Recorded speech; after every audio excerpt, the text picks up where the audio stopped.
Hi, Diana Stein here. I'm looking through some sketchbooks because I've got a project. It's a pass-along project where you start with a color piece and you give it to somebody and then they look at it and then they interpret the work. And I thought, oh God, that'd be totally fun to do. So here I am looking through my sketchbooks. This is the one I've decided on.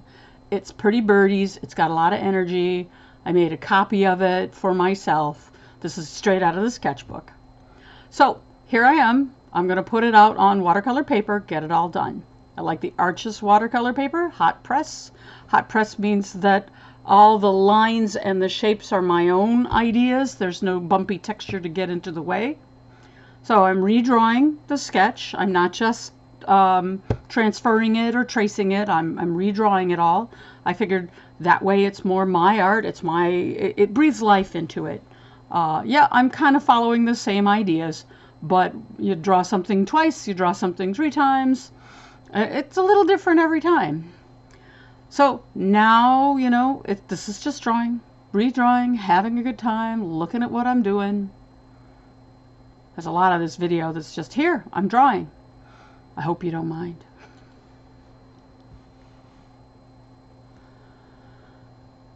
I like owls. I like birds.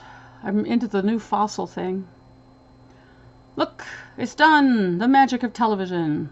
Wait, not television. So here I am putting painter's tape down. I've got lines that are straight on the board. I know that my camera's a little tilted, so it doesn't look straight, but it's straight on the board. And this is me blocking off the edges so that I don't kind of just fill the whole paper. It's like, no, I want a specific space. Painter's tape's made for that. It's the best. The color shouldn't really be blue, but it's what I've got. Kneaded eraser. Erase the little lines along the edges.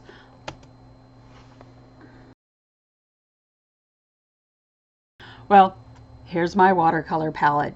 It's messy. I like it that way. These are the colors that I use all the time. These are, yep, my pens, my brushes. They stay inside of the palette. It's really nice. I don't lose any of them that way. So, background goes on first.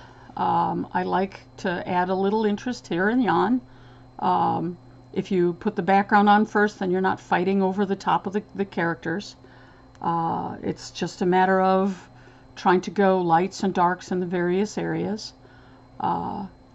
Curlicues if you like them. Don't like them, don't put them in.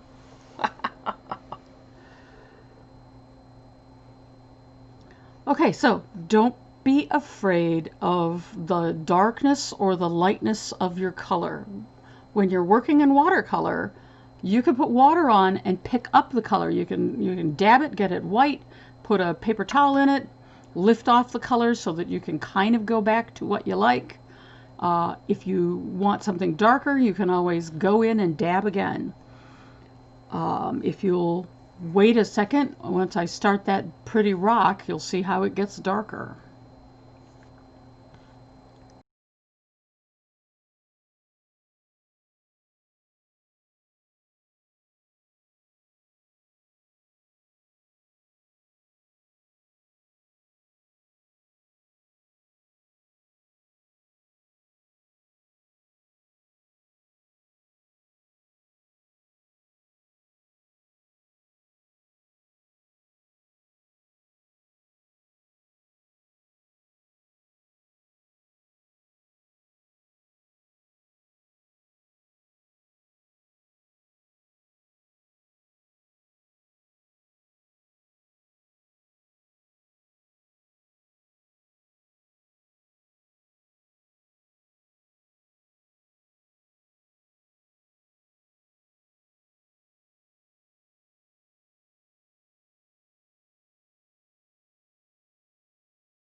And now, of course, I'm jumping a little bit.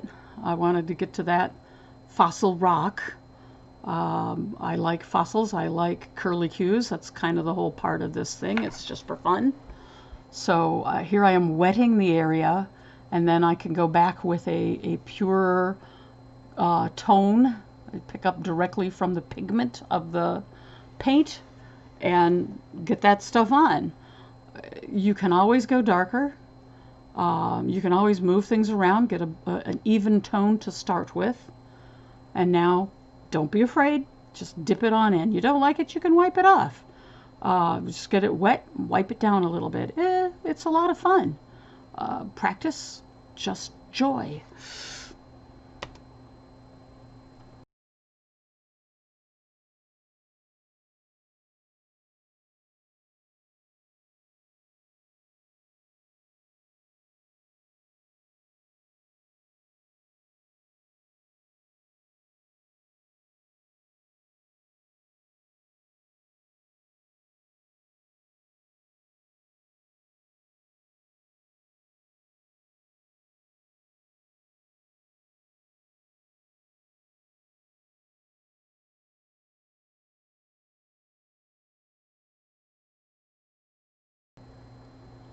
So, this is detail.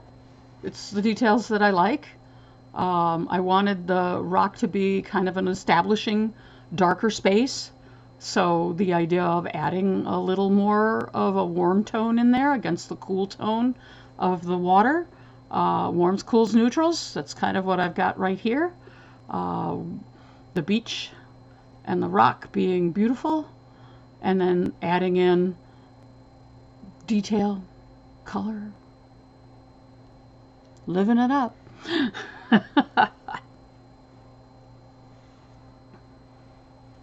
Ta-da! Now to the figures. Okay, the figures are birds, but they're still figures. They are the focal point of the work. By having all of the beautiful feathers and colors, they're wow.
here we are. This is the focal part of the work. These are the people that you get to look at. These are the things that you want to interact with. These are the birds. I like them.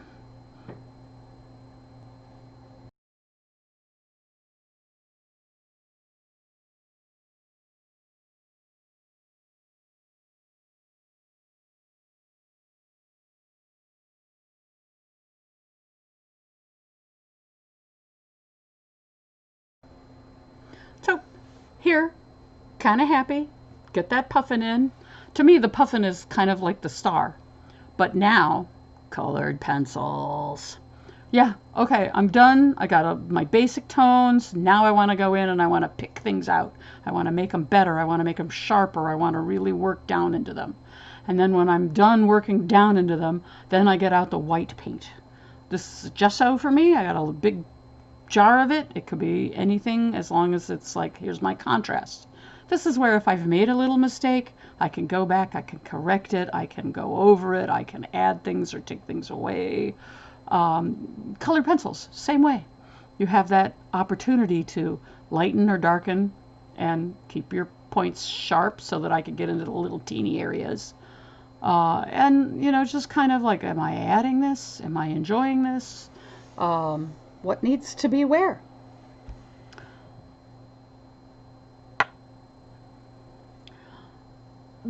I'm kind of helping your eyes cut the suggestions of paint out of the images that I've put down. So that way, if the paint is loose and enjoyable and there's movement in it and there's highlights and darks, then you can take advantage of them with a colored pencil. You could take advantage by, I want to add something in here, or I want to take something out of there. And because I have a lovely set of colored pencils, there's a lot I can make this smoother, I can make this more pronounced, I can make this easier. Have I decided all of it ahead of time? No, absolutely not. That would be planning. I don't know. No, I only plan so far. And the rest, like magic, is just experience and the joy that I like. So let's do more of that.